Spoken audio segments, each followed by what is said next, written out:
The November 2021 VIP Developer Roundtable from Visionary Realms featured an interview with Justin Stulame Gerhart, the lead writer for their upcoming MMORPG Pantheon Rise of the Fallen. As anybody who watches this channel is aware, these lore roundtables are like Christmas arriving early for me, so I like to do a recap of all the lore nuggets that Jan shared, try and add a little context and commentary to what we heard.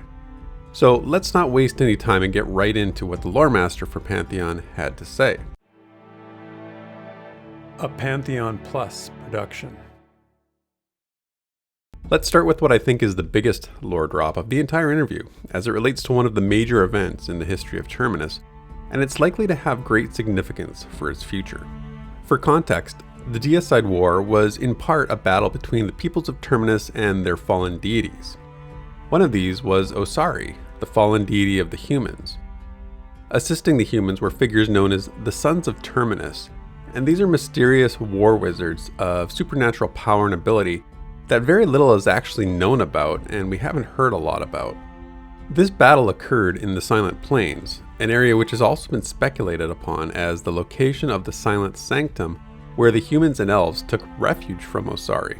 Community member and fanfiction writer Crowsinger asked Jan if those within the Sanctum were able to look out and see any of the battle. Jan told us yes, for at least part of the battle, they were able to witness the events from within the Silent Sanctum. But that's not all. He also shed some light on the Sons of Terminus. He affirmed that there were two Sons of Terminus involved in the battle, and the one that was injured by Osari was named Solucetti. This is the first time a name has ever been given to any of the Sons of Terminus. So not only did we get confirmation about the location of the Silent Sanctum being in the Silent Plains, we finally have a name for one of the elusive war wizards. So great job, Crowsinger. Now we need to know what became of Solucetti, what witness accounts exist of the battle, and what awaits us inside the Silent Sanctum. I guess those will be questions for the next roundtable. Speaking of names, we got quite a few when it comes to the Halflings of Terminus. For background, the Halfling race is accompanied by wards, which Jan previously described as beings whose primary purpose is to watch over and guide the Halflings, but that the Halflings also do the same for the wards. This allows them to play a more direct role in the Halfling lives than the deities that are subject to the celestial boundary. In this roundtable, Jan stated there's always been 6 wards of the Halfling, and one could argue there's actually a 7th. The ward that was the original was Kage, the ward of shadow. Masse is the ward of the hunt. Doa is the ward of the path. Sozot is the ward of the wood. And Fospel is the ward of joy. Kirin, who is the most detailed ward in the lore, was the ward of flame, but is now departed. The lore tells us, and Jan reiterated, that Kirin was the ward that gave the Halflings first sight, which is a means of perceiving the wards to which they were previously blind. Returning to the Silent Plains, our knowledge of the central area of Kingsreach continues to expand. Jan told us of a city that exists in the Silent Plains named SkyDurban. He portrayed it as both a whimsical and very cosmopolitan city.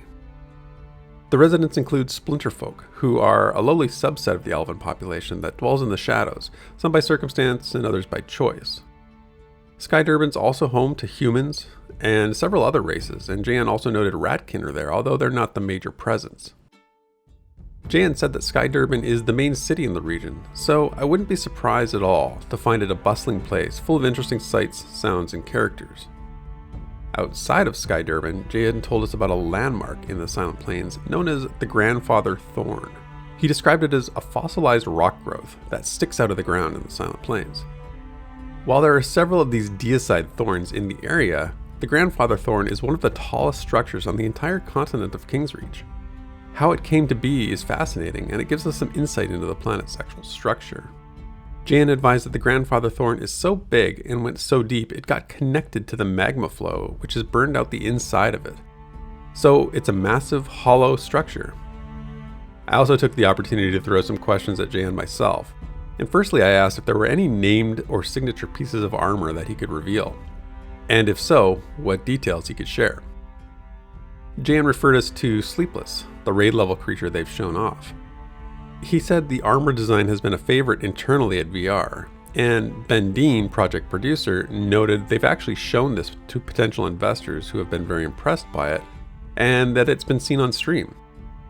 At the time, Chris Joppa Perkins, Pantheon's creative director, described the armor like this. So this is a max level Dire Lord with max tier armor with an artifact that would be giving me some form of celestial aspect, if you will. So I'm not a celestial, but I have some celestial life flowing through me, you could say. On a final note, JN added this armor would not be something that Thorn elves would wear, which raises questions about the relationship between Sleepless and the cult of Thorn elves. I also wanted to know more about Rothak, the Black Moon King of the Ogres. In brief, Rothak attempted to unite the 7 ogre clans by seizing the 7 tomes of war, something prophesied against in ogre culture. The lore tells us that he went mad and hasn't been heard from since, leaving the ogres in disarray. So I wanted to know where we might start looking for the Lost King, to which Jan replied that Rothak is in a place VR has discussed before. Now, he wouldn't disclose exactly where, other than to say it's not an unknown area.